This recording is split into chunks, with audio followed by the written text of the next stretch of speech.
And there's this great moment where Vince Vaughn, you think he's done, or you think he's going to take the last bite. He gets out a salt or a pepper shaker and puts salt and pepper on the sandwich, what's left of it. Yeah.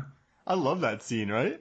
Oh yeah, it's just a fantastic it's another bit of like his character, of Vince Vaughn's character. It's just a little wrinkle there that, oh, okay, where did the salt shaker come from? Did he steal it from the sandwich shop? Does he carry one with him? It's these questions. Oh man, yeah. It's not his car. So that's true. He had to have stolen it. No, but he wouldn't steal. That's the thing. I don't think he would do that, despite the criminal enterprise that he's entering into at the early stages of at that point with Mel Gibson's character. I could see him almost like, opening up his, pulling out a salt and pepper shaker from like some inside holders on his leather jacket or something like that. Just carrying it in there. Oh man. He might have. What if he has like a bottle of Tabasco sauce too? Maybe. Well, he does say that during stakeouts, the best part is the eating. So when I worked on film sets, I had everything in my truck known to man that could get me through a day. So for him, he probably has all the hot sauce, salt, pepper, sugar, powdered creamer. He probably brings a little fanny pack of various things to put on food. You know what, Mark? We never really saw the details of the back seat. I think in the footrest behind the driver's seat, there's a mini fridge that has like International Delight and stuff in it. Maybe something a bit more classy than that. And he just like reaches around, opens up the mini fridge and, puts it in his coffee or something. There's a mini fridge. There's got to be a mini fridge. Because that's the best part about stakeouts. Yeah. It's the food. Emilio Estevez and Richard Dreyfuss would be jealous. Mark, why do you think they call them steak outs? Come on. They have a hibachi in the trunk. I want you to write an article. It's off topic, not off topic, but off the subject of. That's right. Just how many hours were Vince Vaughn and Mel Gibson sitting in a car in this movie? Yeah. Oh, geez. Yeah, they're in a lot. They're most of the movie. Yeah, and I think that this movie was only $15 million, and he literally stretched it to 2 hours and 40 minutes. So and it doesn't look low budget at all. He found ways to use that money to its maximum effect. Yeah. And he plays it smart too. If you look at a lot of these, like the homes that people live in, so Mel Gibson's apartment, Vince Vaughn's or his fiance or girlfriend's home, I think it's maybe his home. The other homes that you see, they're very, or even in the beginning when they go into the house that is home to Vasquez, it's very sparse. Everything, he didn't bother making these homes feel lived in. He made them kind of sterile because he probably wanted to spend money somewhere else. He didn't want tchotchkes. He wanted, does that make sense? It's very, very clinical, very sparse production design in this film. Yeah, and something else I noticed, Mark, I agree with what you're saying there, that he probably wanted to, redistribute that elsewhere. But I think something also interesting is that the set design, it is very spare, but everything in the shot has a purpose. Like, I love the scene near the beginning where Henry comes home. He's just been released from prison, and he comes back to his mom's apartment. We see him walk over to a couch, and he takes a baseball bat from underneath the couch. Like, this is something that's always been there kind of thing. It's just like one of those it's a nice little detail. But something else I noticed about the sets is that Zahler usually has the lights kind of turned down. They're like dim. Except for Vince Vaughn's girlfriend's sort of high-rise society apartment, I'd say. Yeah. But for the most part, it's kind of like darkness kind of fills the corners. So maybe he was kind of working around, maybe a set didn't look too set-like. So maybe to kind of make it look a little less like a set, he kind of, down-tuned the lighting schemes to make it look a little more, I don't know, make you look a little closer, make it look a little murkier, like the characters' consciences. Jeez Louise, you got me want to watch this again. I would show it to my production design students, but I don't think they're ready for it yet. They would watch this thing and be like, Mark, what are you doing to me? Jeez Louise, what's going on here? Hey, so how about this? Go for it. No, you go ahead. Okay, I was gonna say, how about let's take a quick break and we come back. I got a bunch of questions for you. How's that sound? Oh, I love it. Welcome back to Movies, Films, and Flicks, and I just had to listen to Johnny Numb eat an entire pumpernickel and anchovy sandwich that was toasted. It's got to be toasted. It is an hour later, but you really enjoyed it. Did it help you get in the mindset of the characters? I'm savoring the flavor of Dragged Across Concrete much more, yes. What did you feel about the anchovies lines by Vince Vaughn?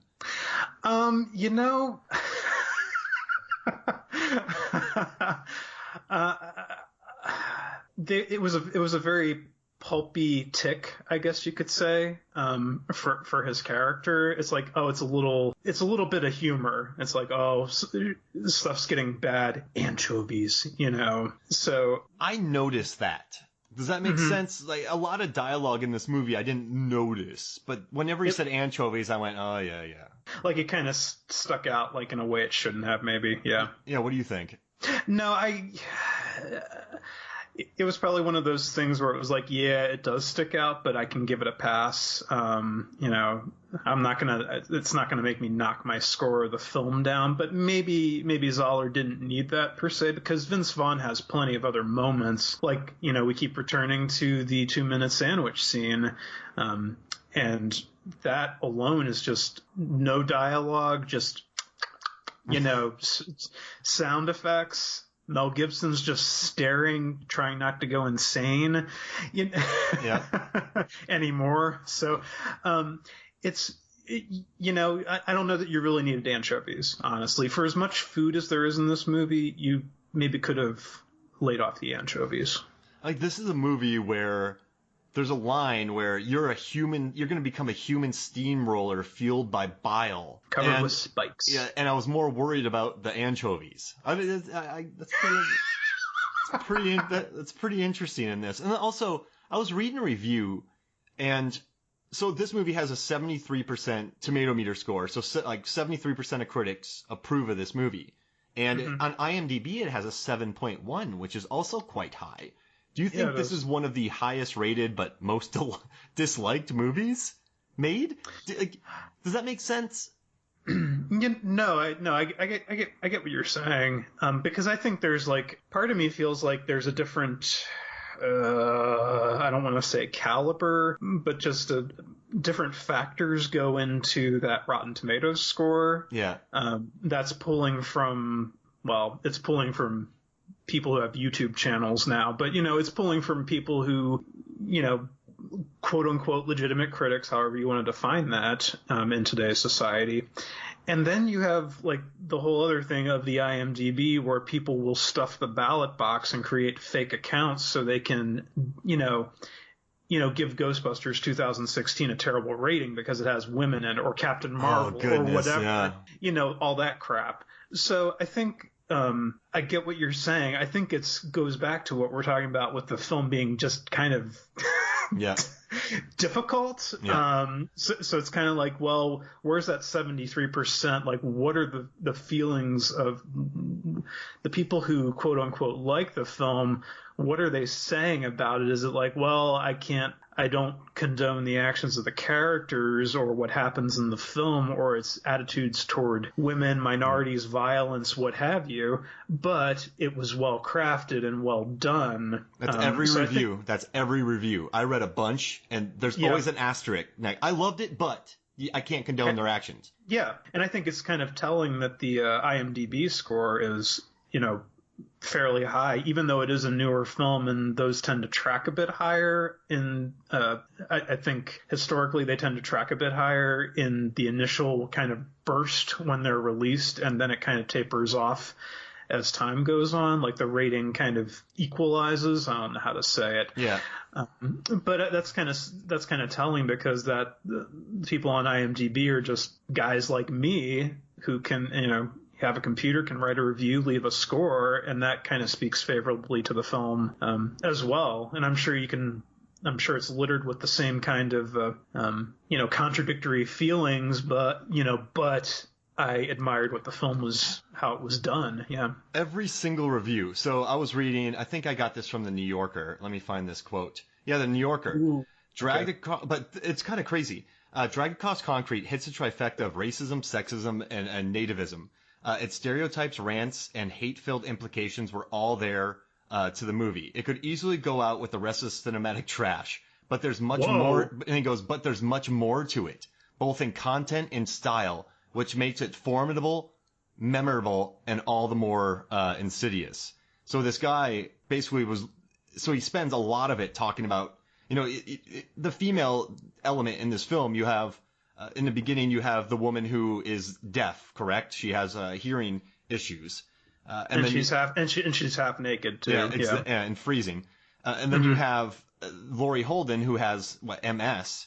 Yes. And then you also have the woman who obviously has postpartum depression after having her child. So the reviews, like, there's women here who are deaf and they're shown half naked. Then you have another woman who can't take care of herself. Then you have another girl who's being bullied, and then you have the mom is the mom of Henry. Henry, yeah, the mom Henry is drug addict.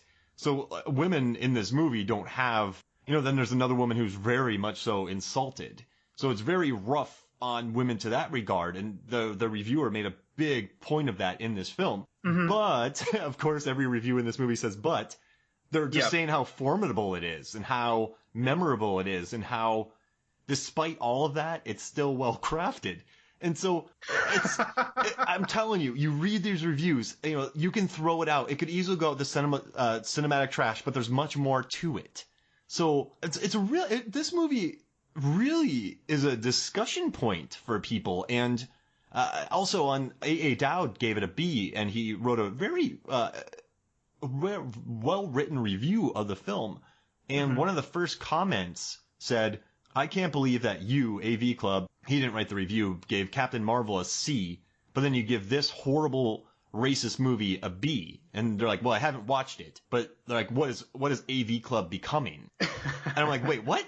But I'm telling you, this movie has, I love how it's become this sort of lightning rod of people who love it, but they're like, but I can't condone it. But then people who hate it, but it's well made. I don't think I've ever witnessed a movie like this before. Is there something like similar to this film out? I'd be hard pressed to think of. I'm sure there have been. Maybe not with the profile that this one has, though, because granted, it had a limited theatrical run, but it mostly debuted on VOD. And then it had the Blu-ray release like 2 months ago. But I feel like a lot of people are hooking into it somehow, And I think maybe it is this word of mouth online. I don't know if it's people who are really into Zahler's work or real detractors of Zahler's work that are kind of helping fuel this. But you brought up Captain Marvel in passing and the AV Club and the comment on there. I think that's kind of important. I'll say this: I was not a big fan of Captain Marvel for various reasons. I thought it was okay. But to look at something like, for instance, Captain Marvel and the sense of just the whole Marvel machine kind of, and they make movies to, I haven't seen Endgame yet, but it's kind of like, this is what you want to see, right? This is what's going to bring you out into the theater, is this big spectacle. And, nothing wrong with that. I'll go see a movie to be entertained.